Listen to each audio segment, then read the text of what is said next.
Hello students, very good morning to all of you and even warmly welcome to all of you in Biology Smart classes. Students, in this section we will describing here the extremely important topic for the examination that we call spermatogenesis. So let's start. The spermatogenesis. Spermatogenesis, that means sperm formation. That means sperm formation is known as the spermatogenesis. Spermatogenesis.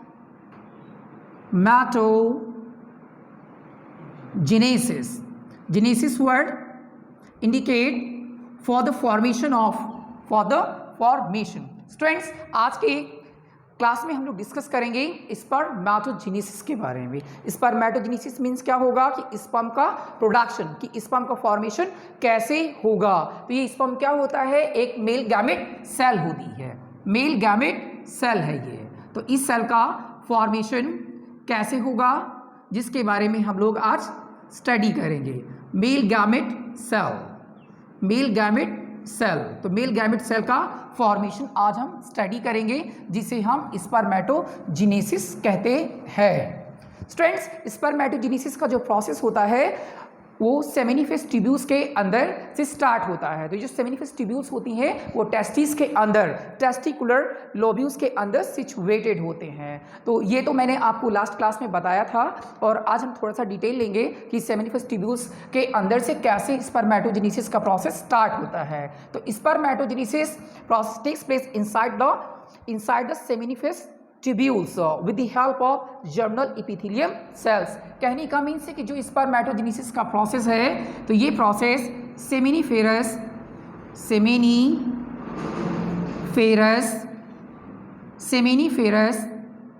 Tubules की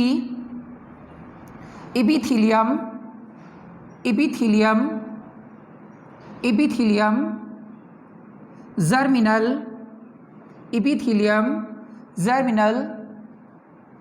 sales, epithelium germinal cells के through होता है. तो students, जो सेमिनिफेस tubules होते हैं तो एक टेस्टिस के अंदर इनके नंबर जो होते हैं अप्रॉक्सीमेटली 400 to 600 होते हैं.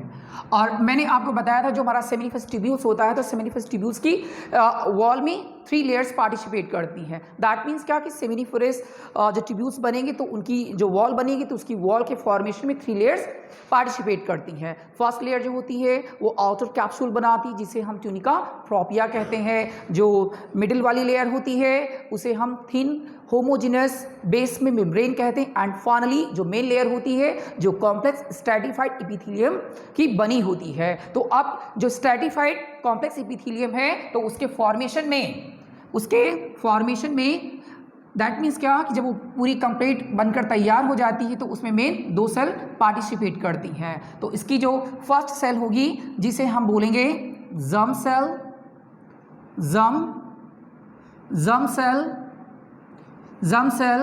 और स्पर्मेटोजेनिक cells and Sertoli cells. Now repeat again. मैंने आपको बताया स्टूडेंट जो स्पर्मेटोजेनेसिस का प्रोसेस होता है वो सेमिनिफेस ट्यूब्यूल्स के अंदर से स्टार्ट होता है. तो सेमिनिफेस ट्यूब्यूल्स के अंदर जो होता है जर्मिनल एपिथेलियम सेल्स होती हैं और उन्हीं सेल्स के अंदर डिवीजन होगा और जिससे स्पर्म का फॉर्मेशन होगा. स्टूडेंट्स, मैंने आपको बताया था जो सेमिनिफेस ट्यूब्यूल्स होती है तो इसकी जो वॉल होती है तो वॉल का फॉर्मेशन 3 लेयर से होता है. तो इसमें जो आउटर लेयर होती है तो वो एक आउटर कैप्सूल बनाती है और वो ट्यूनिका प्रोपिया कहलाता है. जो मिडिल वाली लेयर होती है जिसे हम थिन होमोजेनस बेसमेंट मेम्ब्रेन कहते हैं. एंड फाइनली जो मेन लेयर होती है जो कॉम्प्लेक्स स्ट्रैटिफाइड एपिथेलियम की बनी होती है और उस लेयर के फॉर्मेशन में 2 टाइप की सेल्स पार्टिसिपेट करती. नाउ फर्स्ट सेल जो होती हैं इन सेल्स को हम बोलेंगे जर्म सेल्स और स्पर्मेटोजेनिक सेल्स. एंड सेकेंड सेल जो होगी सेर्टोली सेल्स होती. स्टूडेंट्स, ये जो हमारी स्पर्मेटोजेनिक सेल्स होती हैं तो स्पर्मेटोजेनिक सेल जो होती हैं वो सेमिनिफेस ट्यूब्यूल्स के अंदर सेमिनिफेस ट्यूब्यूल्स के अंदर सेर्टोली सेल्स के साथ में कंप्लीट एसोसिएटेड रहती हैं और जब कंप्लीट एसोसिएटेड होंगी तो ये 4 to 8 लेयर्स बना लेती हैं. 4 to 8 लेयर्स बना लेंगी और सेटोली सेल्स के साथ में अटैचमेंट हो जाएंगी। बिकॉज जो सेटोली सेल्स होती हैं तो ये सेटोली सेल्स क्या करती हैं, इन सेल्स को सपोर्ट कर रही हैं और उन्हें नरिश कर रही हैं और कुछ हार्मोन्स को भी रिलीज कर रही हैं और कुछ हार्मोन्स को भी रिलीज कर रही हैं, जिसके बारे में अभी हम डिस्कस करेंगे कि स्पर्मेटोजेनेसिस में सेटोली सेल्स का क्या रोल है। अब यहाँ से जो सेटोली सेल्स क्या करती हैं, मैंने आपको बताया कि स्पर्मेटोजेनिक सेल जो होती हैं वो सेटोली सेल्स इनके बीच बीच में कंप्लीट टाइटली एसोसिएटेड हैं और ये आपस में जब जुड़ती हैं तो 4 to 8 लेयर्स को कंप्लीट बना लेती हैं और बनाने के बाद में सेटोली सेल्स के साथ में अटैचमेंट हो जाएगा और इनके साइटोप्लाज्म से और इनको ये नरिश करती रहेंगी और जितना भी न्यूट्रिएंट सब्सटेंसेस होगा और इन सेल्स को सप्लाई करती रहेंगी। स्टूडेंट्स अब यहाँ से हम ध्यान देंगे कि जो हमारी ये स्पर्मेटोजेनिक सेल्स होती हैं that also called spermatogonia. Spermatogonia, तो जो स्पर्मेटोगोनिया होते हैं तो स्पर्मेटोगोनिया जो सेल्स होती हैं तो ये जो छोटे बच्चे होते हैं दैट मीन जो चिल्ड्रन होते हैं तो उनमें पहले ये नॉन फंक्शनल होती हैं। रिप्रोडक्टिव ऑर्गन्स में इनका फॉर्मेशन हो चुका है बट ये फंक्शन करना स्टार्ट नहीं करती हैं और इनके जो रिप्रोडक्टिव ऑर्गन्स है वो धीरे धीरे बड़े तो होते जाते हैं लेकिन इनमें मैचुरेशन नहीं होता है। तो ये मैचुरेशन कैसे स्टार्ट होगा, जब बच्चों में प्यूबर्टी स्टार्ट होगी। तो ये प्यूबर्टी मेल में कब आती है, 13 to 14 ईयर्स में। तो जब 13 to 14 ईयर्स आएगा तो स्पर्मेटोगोनिया सेल जो होंगी वो धीरे धीरे ग्रोथ करेंगी। इसका मीन्स है कि एक हार्मोन्स प्रोडक्शन करेगा। तो ये जो हार्मोन्स है तो ये हार्मोन्स कहाँ से क्रिएट करेगा, जो सेमिनिफेस ट्यूब्यूल्स का जो आउटसाइड का रीजन है तो वहाँ पर interstitial cells that means Leydig cells होती हैं और ये सेल जो होती हैं एक टेस्टोस्टेरोन हार्मोन्स को रिलीज करती हैं। टेस्टोस्टेरोन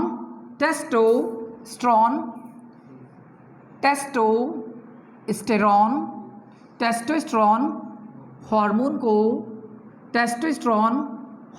को रिलीज करती हैं। जैसे ही ये टेस्टिस की जो interstitial cells and leading cells ये टेस्टोस्टेरोन हार्मोन्स को रिलीज करेंगी तो जो spermatogonia cells that mean spermatogenic cells हैं वो धीरे धीरे ग्रो करना स्टार्ट कर देंगी और इनका डेवलपमेंट जो होगा डिफरेंट स्टेजेस में होगा। तो डिफरेंट स्टेजेस में क्या, जो स्पर्मेटोगोनिया जो सेल्स होंगी तो वो क्या है, ये देखिए स्पर्मेटोगोनिया सारी सेल्स बनी हुई जो टेस्टिस के अंदर सिचुएटेड है और ये प्राइमरी स्पर्मेटोसाइट्स में कन्वर्ट हो जाएंगी, फिर सेकेंडरी स्पर्मेटोसाइट में कन्वर्ट हो जाएंगी, देन उसके बाद में स्पर्मेटिड में कन्वर्ट हो जाएंगी। फिर स्पर्मेटिड्स में मेटामॉर्फोसिस का प्रोसेस होगा और स्पर्मेटोड से डायरेक्टली स्पर्म का फॉर्मेशन हो जाएगा और ये मेल गैमेट सेल होती है। तो अब यहाँ से मैंने बताया कि जो है इसको इनिशिएट कर रहा है तो इसकी ग्रोथ में कौन हेल्प कर रहा है, टेस्टोस्टेरोन हार्मोन कर रहा है। तो ये टेस्टोस्टेरोन हार्मोन्स ये स्टूडेंट्स कहाँ बनेगा, सेमिनिफेरस ट्यूब्यूल्स का जो आउटसाइड का जो रीजन है वहाँ पे सेल प्रेजेंट है, उस सेल का नाम है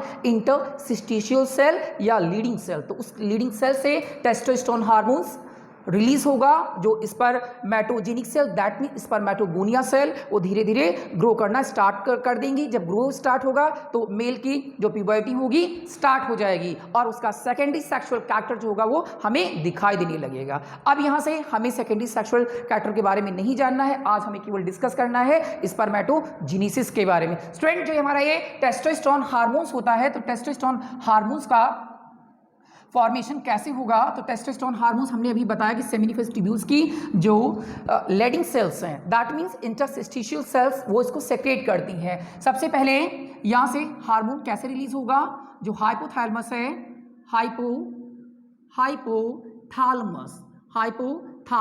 hypothalamus is known as the chemical messengers. ये हाइपोथैलेमस में जो न्यूरोसेक्रेटरी सेल्स होती हैं वो बहुत सारे हार्मोन्स को सेक्रेट करती हैं बट मेनली इसमें जो हार्मोन्स है वो हार्मोन्स पहला इसमें सेक्रेट होगा जो गोनाइड के मैचुरेशन में हेल्प करेगा। तो ये हार्मोन रिलीज करेगा गोनाडोट्रोपिन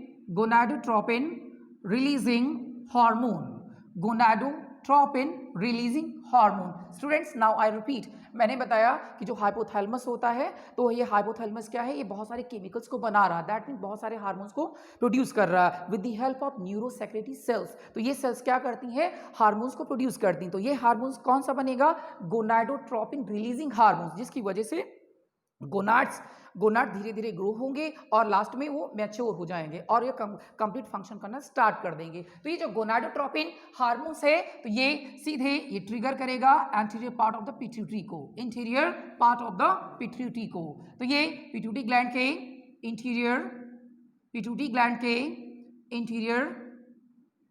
इंटीरियर पार्ट को, पिट्यूटरी ग्लैंड के इंटीरियर पार्ट को ये ट्रिगर करेगा। देन इसके बाद में पिट्यूटरी ग्लैंड से इंटीरियर पार्ट से 2 हार्मोन रिलीज होंगे and follicle stimulating hormones, follicle stimulating hormones and luteinizing hormones, ये दोनों हार्मोन्स जो होंगे, देखिए पहले से एंटीरियर पिट्यूटरी से 2 हार्मोन रिलीज हो चुके हैं, follicle stimulating hormones and luteinizing hormones. जो फॉलिकल स्टिमुलेटिंग हार्मोन्स है, ये जो फॉलिकल स्टिमुलेटिंग हार्मोन्स है तो ये हार्मोन्स क्या करेगा, स्पर्मेटोजेनेसिस के प्रोसेस को इनिशिएट करेगा। तो जो फॉलिकल स्टिमुलेटिंग हार्मोन्स है वो स्पर्मेटोजेनेसिस के प्रोसेस को स्टार्ट कर देता है। तो ये कब होगा, जब यहाँ पिट्यूटरी ग्लैंड से सेक्रेट होगा। बट यहाँ से जो हमारी इंटरस्टिशियल सेल्स हैं तो मैंने आपको बताया वहाँ से टेस्टोस्टेरोन हार्मोन्स को प्रोड्यूस कर रही हैं। तो टेस्टोस्टेरोन हार्मोन्स का प्रोडक्शन जो है कि कैसे हुआ, तो सबसे पहले यहाँ से देखिए जो फॉलिकल स्टिमुलेटिंग हार्मोन्स है तो ये क्या करेगा, ये टेस्टोस्टेरोन हार्मोन्स की एक्टिविटी को प्रमोट करने के लिए ये हार्मोन्स उसको ट्रिगर करेगा। तो ये हार्मोन्स कहलाएगा इंटरस्टिशियल सेल स्टिमुलेटिंग हार्मोन। तो ये हार्मोन जो होगा रिलीज होगा और टेस्टोस्टेरोन हार्मोन जो होगी अपनी एक्टिविटी को करना स्टार्ट कर देगा और मेल की जो प्यूबर्टी होगी वो स्टार्ट हो जाएगी और मेन चीज इसमें याद रखना कि स्पर्मेटोजेनेसिस प्रोसेस को कौन सा हार्मोन जो है इसको इनिशिएट करता है। तो मेनली इसमें स्पर्मेटोजेनेसिस के प्रोसेस को फॉलिकल स्टिमुलेटिंग हार्मोन जो होगा इसको इनिशिएट कर रहा है। तो जैसे इनिशिएट करेगा तो जितनी हमारी स्पर्मेटोगोनिया सेल थी तो स्पर्मेटोगोनिया सेल्स में डिवीजन स्टार्ट हो जाएगा। Students always keep in mind जितनी हमारी स्पर्मेटोगोनिया सेल्स होती है इनका नेचर जो होगा वो डिप्लॉइड होगा। तो ये डिप्लॉइड मींस क्या होता है कि ये ऐसी सेल जिनके पास क्रोमोसोम के 2 सेट होते हैं, ऐसी सेल जिनकी सेल के पास क्रोमोसोम के 2 सेट होते हैं उन्हें हम डिप्लॉइड कहते हैं। तो अभी मैंने बताया था कि जो हमारी स्पर्मेटोगोनिया सेल्स हैं तो हार्मोनल इफेक्ट से अब इनमें डिवीजन स्टार्ट होगा। तो डिवीजन देखिए इसमें कंटिन्यू डिवीजन हो रहा है, दैट मींस क्या इसमें माइटोसिस हो रहा है और माइटोसिस में क्या है कि कई सेल जो होती हैं आपस में डिवाइड हो रही और इसमें मल्टीप्लिकेशन का प्रोसेस स्टार्ट हो गया और बहुत सारी इसमें स्पर्मेटोगोनिया सेल जो है वो डिवाइड हो गई हैं। अब यहाँ से स्टूडेंट्स हम आई होप आपको यहाँ से थोड़ा सा समझ में आ गया होगा। अब आगे से हम स्टार्ट करेंगे कि स्पर्मेटोजेनेसिस के प्रोसेस में कौन कौन से स्टेप इन्वॉल्व होंगे और ये प्रोसेस कैसे कंप्लीट होगा। अभी मैंने बताया कि spermatogenesis, let me right here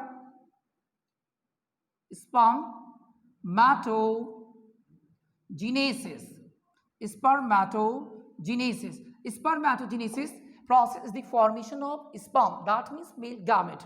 तो स्पर्मेटोजेनेसिस का मीन्स होता है कि स्पर्म का फॉर्मेशन। तो स्पर्म का फॉर्मेशन जो है सेमिनिफेस ट्यूब्यूल्स के अंदर की जो जर्मिनल एपिथेलियम सेल्स हैं उनके थ्रू हो रहा है। तो जो स्पर्म को बनाने वाली जो सेल्स हैं जिनका नाम जर्मिनल एपिथेलियम सेल्स हैं और उन सेल्स में क्या हो रहा है कि जो फॉलिकल स्टिमुलेटिंग हार्मोन्स है उसके इफेक्ट से स्पर्मेटोजेनेसिस का प्रोसेस जो है वो स्टार्ट हो चुका है। अब यहाँ से मैंने बताया था कि जो हमारी सेमिनिफेस ट्यूब्यूल्स होती है उसमें 2 सेल होती हैं, एक सेटोली सेल होती है और तो सेटोली सेल क्या करती है, सेटोली सेल जो होगी वो एंड्रोजन बाइंडिंग प्रोटीन को रिलीज करेगी, कर रही है और हमारा जो टेस्टोस्टेरोन हार्मोन्स है वो सेक्रेट हो रहा है और ये इसका टेस्टोस्टेरोन हार्मोन्स का जो मेन रोल है वो स्पर्मेटोजेनेसिस के पूरे प्रोसेस को कंप्लीट करना होता है। तो ये हार्मोन्स अपना मेन रोल जो है इसमें निभा रहा है। तो इसका मीन्स है कि टेस्टोस्टेरोन का जो इंपॉर्टेंट रोल स्पर्मेटोजेनेसिस में पूरा कर रहा है, बट इसको इनिशिएट कौन करेगा, फॉलिकल स्टिमुलेटिंग हार्मोन। तो वो स्पर्मेटोजेनेसिस प्रोसेस को कंप्लीट कर रहा है। तो आपको आई होप समझ में आने लगा होगा कि स्पर्मेटोजेनेसिस क्या होता है। तो spermatogenesis is the formation of sperm. तो स्पर्मेटोजेनेसिस का मीन्स होगा कि स्पर्म का फॉर्मेशन। तो स्पर्म का फॉर्मेशन स्टूडेंट कहाँ से हो रहा है कि सेमिनिफेस ट्यूब्यूल्स की जो जर्मिनल एपिथेलियम सेल्स हैं। तो ये जो जर्मिनल एपिथेलियम सेल्स होती हैं तो उन सेल्स में मैंने बताया कि उनमें डिवीजन हो रहा है। तो स्पर्मेटोजेनेसिस का जो प्रोसेस होगा वो मेनली 2 स्टेप में पूरा होगा। दो स्टेप में पूरा होगा। पहला स्टेप होगा मल्टीप्लिकेशन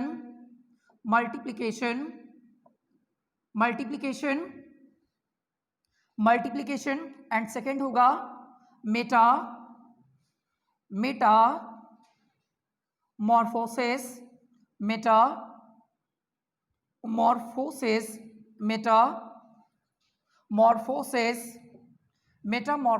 of spermatid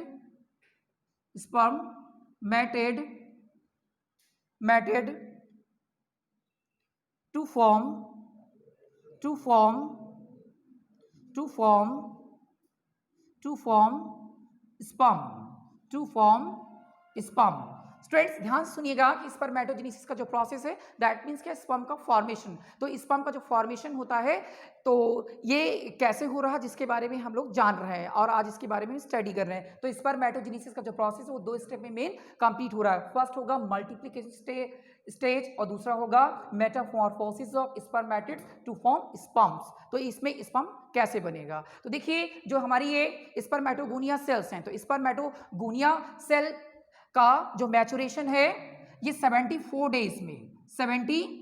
डेज के अंदर ये कंप्लीट मैच्योर हो जाती हैं। 74 डेज के अंदर मैच्योर हो जाती, और ये प्रोसेस जो होता है स्लो होता है और ये काफ़ी इसमें लॉन्ग टाइम लगता है। तो इस प्रोसेस को कंप्लीट करने के लिए इस काफ़ी टाइम की ज़रूरत होगी। अप्रॉक्सीमेटली ये 74 डेज में कंप्लीट हो जाएगा। तो अब यहाँ से हम देख रहे हैं कि स्पर्मेटोजेनेसिस का प्रोसेस जो दो स्टेप में कंप्लीट हुआ मल्टीपल, तो मल्टीपल में क्या क्या होगा, तो सबसे पहले देखिए मल्टीपल मीन्स क्या कि मल्टीपल में पहले इसमें डिवीजन हो रहा, नहीं एक से सेल कितनी बन रही, बहुत सारी सेल्स बन रही, दैट मीन्स स्पर्मेटोगोनिया सेल्स का division. Look at the here, these cells are called spermatogonia. ये स्पर्मेटोगोनिया सेल्स है। तो स्पर्मेटोगोनिया सेल कैसी है, डिप्लॉइड है। तो स्पर्मेटोगोनिया सेल्स में माइटोसिस डिवीजन हो रहा। देखिए माइटोसिस डिवीजन में क्या होता है कि एक मदर सेल से 2 डॉटर सेल्स का फॉर्मेशन हुआ, 1 से 2 बने यहाँ पर। तो ये देखिए यहाँ से ये सेल कैसी है, डिप्लॉइड है। तो अब इसमें से डिप्लॉइड सेल्स ऑब्टेन्ड हुई, फिर से अगेन इसमें माइटोसिस हुआ, फिर से 2 सेल ऑब्टेन्ड हुई, तो इसमें बहुत सारी सेल्स बन जाती हैं। तो ये क्या हुआ कि स्पर्मेटोगोनिया सेल्स का मल्टीपल डिवीजन हुआ। तो जब इसका मल्टीपल डिवीजन हो जाता है तो इसमें देखिए ये एक सेल जो होती है थोड़ा सा बड़ी हो जाती है। तो ये जो सेल थोड़ी सी जो हल्की सी देखिए ये एक सेल आगे बढ़ रही है, ये कहलाती है प्राइमरी स्पर्मेटोसाइट। ये सेल कहलाती है प्राइमरी स्पर्मेटोसाइट। तो ये जो प्राइमरी स्पर्मेटोसाइट सेल होती है, तो प्राइमरी स्पर्मेटोसाइट सेल्स में देखिए इसमें क्या हो रहा है कि इन सेल्स में कंटिन्यू ग्रोथ हो रही है। तो इसकी ग्रोथ में साइटोली सेल जो होती है वो हेल्प कर रही हैं। तो साइटोली सेल्स क्या करती हैं, इसको नरिश करती रहती हैं और नरिश करते करते और इसमें जितने न्यूट्रिटिव सब्सटेंसेस बढ़ जाएगा और थोड़ा सा ये लार्ज हो जाएगी और ये सेल जो होती है वो आगे बढ़ जाती है और इसमें फर्स्ट मियोसिस डिवीजन होगा। फर्स्ट मियोसिस डिवीजन में देखिए फर्स्ट मियोसिस डिवीजन में स्टूडेंट हमने आपको बताया था जिनके जो क्रोमोसोम नंबर होते हैं वो हाफ हो जाते हैं। जब ग्रोथ इसमें हो जाएगी साइटोली सेल्स ने क्या किया कि इनको नरिश कर दिया और जितना यूजफुल सब्सटेंसेस था, न्यूट्रिशन था, सब सप्लाई कर दिया है और सीधे ये प्राइमरी स्पर्मेटोसाइट सेल थोड़ा सा ग्रोथ हो गई है और ये आगे बढ़ जाती है। अब इसमें फर्स्ट मियोटिक डिवीजन हो रहा, दैट मीन्स इसमें मियोसिस हो रहा है। जब मियोसिस होगा तो क्रोमोसोम नंबर क्या हो जाएंगे, इनके हाफ हो जाएंगे। अब मियोसिस होने के बाद में इसमें 2 सेल कंप्लीट हुई हैं, यानी मियोसिस फर्स्ट कंप्लीट होने के बाद में 2 सेल ऑब्टेन्ड हो रही हैं और इनके जो क्रोमोसोम नंबर होंगे वो हाफ हो जाएंगे। दैट मीन्स क्या, ये हैप्लॉइड हो जाएंगे। 2 सेल यहाँ पर ऑब्टेन्ड हुई। फिर अगेन स्टूडेंट इसमें फिर से अगेन मियोसिस सेकंड होगा और इसके बाद में इनका डीएनए भी जो होगा वो हाफ हो जाएगा और इनके क्रोमोसोम नंबर भी हाफ हो जाएंगे। तो स्टूडेंट आपको पता होगा कि ह्यूमन बींग्स में क्रोमोसोम कितने होते हैं, 46 होते हैं। दैट मीन्स क्या 23 पेयर्स होते हैं। तो 46 का हाफ कितना हो जाएगा, 23 हो जाएगा। तो इसीलिए इसमें देखिए इसके बाद में फिर से क्या हुआ, इसमें सेकंड मियोटिक डिवीजन हुआ। सेकंड मियोटिक डिवीजन होने के बाद में देखिए यहाँ से अनमैच्योर राउंड शेप्ड के स्पर्मेटिड्स बन चुके हैं। अब इसके बाद में आएगा second step metamorphosis of spermatid to form complete sperm. तो अब यहाँ से मेटामॉर्फोसिस का प्रोसेस स्पर्मेटिड के अंदर होगा। इसका मीन्स है स्टूडेंट, ये सेल जब राउंड हो जाती है, ये सेल जब राउंड हो जाएगी, तो राउंड होने के बाद में देखिए एग्जाम्पल में this diagram is only for understanding. ये स्पर्मेटिड सेल है जो राउंड शेप में हो गई है, और ये सेकेंड मियोटिक डिवीजन इसका कंप्लीट हो गया, और ये सेल जो होती है वो हैप्लॉइड होती है। स्टूडेंट्स, इसमें ये गोल्गी कॉम्प्लेक्स हैं, गोल्गी कॉम्प्लेक्स हैं। गोल्गी कॉम्प्लेक्स के बाद में ये इसका न्यूक्लियस हो गया, और इसमें माइटोकॉन्ड्रियाज हैं, माइटोकॉन्ड्रियाज हैं, और ये साइटोप्लाज्म की फिलिंग है, साइटोप्लाज्म की फिलिंग है। तो जब इसमें मेटामॉर्फोसिस का प्रोसेस कंप्लीट होगा तो इनके जो गोल्गी बॉडीज हैं, तो ये गोल्गी बॉडीज जो होंगे वो डिवाइड होने लगेंगे। तो ये गोल्गी बॉडीज जो होंगे वो डिफरेंशिएट हो जाएंगे, वो अलग फॉर्म में किसमें कन्वर्ट हो जाएंगे, एक्रोसोम में। इसका मीन्स है कि जो गोल्गी बॉडीज हैं तो इनका मॉडिफिकेशन हो जाएगा, मॉडिफिकेशन, दैट मीन्स जो गोल्गी बॉडीज क्या, इनका ट्रांसफॉर्मेशन हो जाएगा। तो ट्रांसफॉर्मेशन होने के बाद में ये क्या बनाएंगे, एक्रोसोम, एक्रोसोम। अब उसके बाद में जो इसकी माइटोकॉन्ड्रियाज हैं, तो माइटोकॉन्ड्रियाज के नंबर जो होंगे, माइटोकॉन्ड्रियाज के नंबर जो होंगे इंक्रीज होने लगेंगे, और यहाँ से देखिए ये क्या सेंट्रल में न्यूक्लियस है जहाँ पर डीएनए है, और यहाँ पर एक क्या है सेंट्रियोल। तो यहाँ से सेंट्रियोल्स कितने बनेंगे, सेंट्रियोल भी इसका ट्रांसफर हो जाएगा, दैट मीन्स क्या ये भी डिवाइड हो जाएगा। और सेंट्रियोल कितने बनेंगे, दो, एक डायस्टल सेंट्रियोल बनेगा, एक प्रॉक्सिमल सेंट्रियोल होगा, और यहाँ से एक्साइल फिलामेंट जो होंगे वो रिलीज हो जाएंगे, एक्साइल फिलामेंट जो होंगे बन जाएंगे, और स्पर्म की जो टेल होगी वो कंप्लीट उसी से एसोसिएटेड हो जाएगी। दैट मीन्स क्या कि कंप्लीट स्पर्मेटोजोआ बन जाएगा। आई होप स्टूडेंट आज का जो टॉपिक है स्पर्मेटोजेनेसिस, स्पर्मेटोजेनेसिस, स्पर्मेटोजेनेसिस मीन्स क्या होता है, स्पर्म का फॉर्मेशन। मैं एक बार फिर से आपको रिपीट कर रहा हूँ कि स्पर्मेटोजेनेसिस के प्रोसेस में क्या होता है। Spermatogenesis is the process to formation of sperm. कहने का मीन्स है कि स्पर्मेटोजेनेसिस का जो प्रोसेस होता है वो स्पर्म का फॉर्मेशन होता है, और ये प्रोसेस जो होता है सेमिनिफेस ट्यूब्यूल्स के अंदर होता है। तो सेमिनिफेस ट्यूब्यूल्स की वॉल में मैंने आपको बताया था कि वॉल के फॉर्मेशन में 3 लेयर्स होती हैं। तो आउटर एक कैप्सूल होता है, आउटर कैप्सूल जिसे हम ट्यूनिका प्रोपिया कहते हैं। जो मिडिल वाली लेयर होती है वो थिन होमोजेनस बेसमेंट मेम्ब्रेन होती है, और जो मेन लेयर होती है जो कॉम्पैक्ट स्ट्रैटिफाइड एपिथेलियम को बनाती है, और उसमें 2 टाइप की सेल्स होती हैं। पहली सेल होती है जर्म सेल जिसे हम स्पर्मेटोजेनिक सेल कहते हैं, और जो दूसरी सेल होती है जिसे हम सेटोली सेल कहते हैं। तो सेटोली सेल्स क्या करती है, वो सपोर्ट कर रही है स्पर्मेटोजेनिक सेल्स को, और हार्मोन्स को रिलीज कर रही है, और ये एंड्रोजन बाइंडिंग प्रोटीन्स को रिलीज करे, जिसकी वजह से ये टेस्टोस्टेरोन हार्मोन्स प्रॉपर वे से काम कर रहा है, और पूरा स्पर्मेटोजेनेसिस प्रोसेस को ये पूरा कंप्लीट कर रहा है। बट स्टूडेंट, जो हमारा ये स्पर्मेटोजेनेसिस प्रोसेस है उसको इनिशिएट करने के लिए जो हार्मोन रिलीज होगा उसे हम कहते हैं फॉलिकल स्टिमुलेटिंग हार्मोन। तो फॉलिकल स्टिमुलेटिंग हार्मोन्स फंक्शन करेगा, और स्पर्मेटोजेनेसिस का प्रोसेस जो होगा स्टार्ट हो जाएगा। स्टूडेंट, ये भी याद रखना कि स्पर्मेटोजेनेसिस का जो प्रोसेस होता है वो काफ़ी लॉन्ग होता है, काफ़ी लॉन्ग होता है, और ये प्रोसेस बिल्कुल स्लोली होता है। अप्रॉक्सीमेटली 74 डेज के अंदर कंप्लीट हो जाता है। तो स्पर्मेटोजेनेसिस का जो प्रोसेस होगा वो मेनली 2 स्टेप में पूरा होगा। पहला होगा मल्टीप्लिकेशन फेज, और सेकंड होगा हमारा metamorphosis of spermatid to form sperm. तो मल्टीप्लिकेशन फेसेस में क्या होगा कि मल्टीप्लिकेशन फेसेस में सबसे पहले क्या होगा, इसमें माइटोसिस डिवीजन होगा। दैट मीन्स क्या कि स्पर्मेटोगोनिया सेल है। ये कौन सी सेल है, spermatogonia cell, that also called spermatogenic cell. ये सेल कैसी है, ऑलवेज जो है वो डिप्लॉइड नेचर है, डिप्लॉइड नेचर। इसका मीन्स है कि इनमें क्रोमोसोम के नंबर कितने हैं, 2 सेट है, और क्रोमोसोम टोटल कितना 46 है, और इसमें माइटोसिस का डिवीजन हो रहा है। तो माइटोसिस डिवीजन में स्टूडेंट क्या होता है कि एक मदर सेल से 2 डॉटर सेल्स का फॉर्मेशन हो। देखिए 1 से 2 बनी, फिर कंटिन्यू डिवीजन हुआ, 1 से 2 बनी, बहुत ढेर सारी सेल्स बन जाती हैं। फिर इनमें क्या होगा, इसके अंदर देखिए फिर जो इसका मल्टीप्लिकेशन फेज था, तो पहले इसमें मल्टीप्लिकेशन फेज हुआ, फिर उसके बाद में होता है ग्रोथ फेज। तो ग्रोथ में क्या होता है कि जो ये स्पर्मेटोगोनिया सेल्स हैं तो इनमें ग्रोथ होने लगती है, और सेटोली सेल जो होती है इनको नरिश करने लगती हैं। सेटोली सेल जो होंगे जितना न्यूट्रिएंट सप्लीमेंट्स को सप्लाई करते हुए इनको ग्रोथ होने लगती है, और ये सेल थोड़ा सा बड़ी हो जाती हैं। अब इसके बाद में इनका मैचुरेशन फेज आएगा। तो मैचुरेशन में क्या होती है, ये मैच्योर होकर आगे आ जाती है। देखिए यहाँ से क्या बन गया, प्राइमरी स्पर्मेटोसाइट। Primary spermatocyte. तो प्राइमरी स्पर्मेटोसाइट में फिर से इसमें डिवीजन हुआ, ये मैचुरेशन फेज है। तो मैचुरेशन फेज में क्या हो रहा है, इसमें मियोसिस डिवीजन हो रहा है। तो पहला फर्स्ट मियोसिस डिवीजन है। स्टूडेंट आपको पता होगा कि फर्स्ट मियोसिस डिवीजन में क्या होता है कि जो ये डिप्लॉइड सेल होती है इसके क्रोमोसोम नंबर जो होते हैं वो हाफ हो जाते हैं। और फर्स्ट मियोसिस में एक सेल से कितनी सेल बनी, 2 सेल बनी, और एक किसमें कन्वर्ट हो गया, सेकेंडरी स्पर्मेटोसाइट्स में हो गया। तो सेकेंडरी स्पर्मेटोसाइट में देखिए ये सारी सेल इसकी 2 बन गई हैं और ये क्रोमोसोम क्या है वो अभी 23 है। दैट मीन्स क्या, वो हैप्लॉइड है अब इसमें से। जैसे ही इसमें सेकेंड मियोटिक डिवीजन कंप्लीट होगा और देखिए एक सेल से कितने इधर बने, 1 2 2 इधर बने, फिर यहाँ एक सेल है, एक से कितने बने, 2, यानी कि टोटल 4 स्पर्मेटिड्स का फॉर्मेशन हो गया। टोटल 4 स्पर्मेटिड का फॉर्मेशन हो गया after completing the second meiotic division. फिर ये जो स्पर्मेटिड्स है तो इसमें मेटामॉर्फोसिस होगा।